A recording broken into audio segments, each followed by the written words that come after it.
C'est, en photographie, est-ce que je devrais prendre des cours ou on est capable de tout trouver sur YouTube?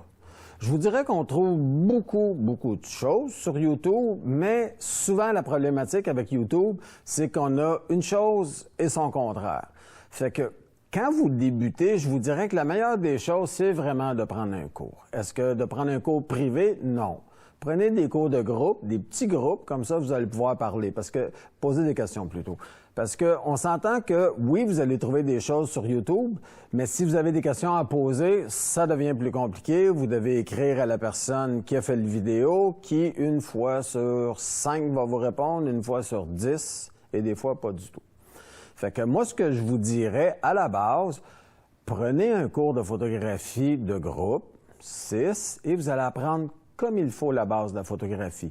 Parce que c'est toujours plus agréable de commencer du bon pied que de commencer un peu n'importe comment et, en définitive, de perdre son temps.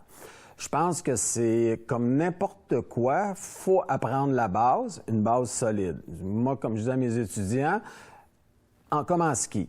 En ski, on apprend à tourner à droite, à gauche, freiner, puis après ça, on va s'amuser. C'est un peu le même principe avec la photographie.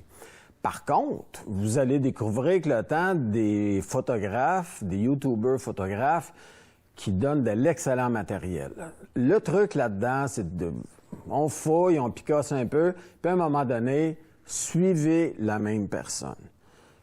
Allez sur son site, les bons YouTubers photographes sont bons. C'est ceux qui vous diront pas tous leurs secrets, mais ils vont vous en donner assez pour pouvoir avoir une bonne base et vous allez pouvoir éclater votre photographie à travers leurs expériences à eux. Je vous dirais que par la suite, là, quand vous avez une bonne base solide, ça vaut la peine de faire des workshops, des classes de maître. C'est-à-dire d'aller avec des professionnels sur le terrain. Ça peut être une journée, ça peut être une semaine complète, mais à ce moment-là, ça vaut la peine parce que vous connaissez votre caméra, vous connaissez les bases de la photographie, puis là, vous allez pousser ça un cran plus loin. Ce qui est important à ce moment-là, par contre, c'est de trouver la bonne personne. On fait ça comment, la bonne personne? Souvent, ces gens-là, sur leur site, ils ont déjà des cours, c'est-à-dire des vidéos, soit gratuits, soit payants. Moi, je vous dirais qu'avant de partir une couple de journées avec quelqu'un, allez voir la façon qu'il enseigne, parce que c'est pas toujours évident.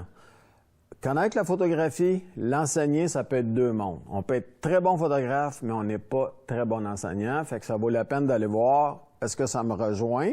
Puis la personnalité du photographe aussi. Moi, j'ai une personnalité qui est distincte. Je suis pas le gars académique, je suis pas le gars qui fonctionne à la virgule près. Fait que faut être habitué à moi.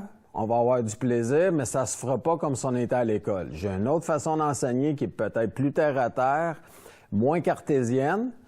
Par contre, c'est ma façon d'enseigner, c'est comme ça que je le sens, puis c'est comme ça que je le donne.